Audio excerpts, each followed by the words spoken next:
കോതമംഗലത്തിന് അഭിമാനമായ KSRTC ഡിപ്പോയിൽ നിന്നും രാവിലെ 6:30 പുറപ്പെടുന്ന കോതമംഗലം തിരുവനന്തപുരം എക്സ്പ്രസ് നിർത്തിയതിൽ പ്രതിഷേധിച്ച് ആം ആദ്മി പാർട്ടി കോതമംഗലം മണ്ഡലം കമ്മിറ്റി പരാതി നൽകി.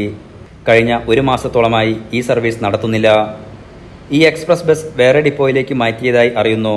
ഹൈറേഞ്ചിൽ നിന്നുമുള്ളവർക്കും കോതമംഗലം നിയോജക മണ്ഡലത്തിൽ നിന്നുമുള്ള യാത്രക്കാർക്കും തലസ്ഥാനത്തും സെക്രട്ടേറിയറ്റ് ഉൾപ്പെടെയുള്ള സർക്കാർ ഓഫീസുകളിലേക്കും കുറഞ്ഞ സമയത്തിനുള്ളിൽ എത്തിച്ചേരാവുന്ന ഏക ആശ്രയമായിരുന്നു.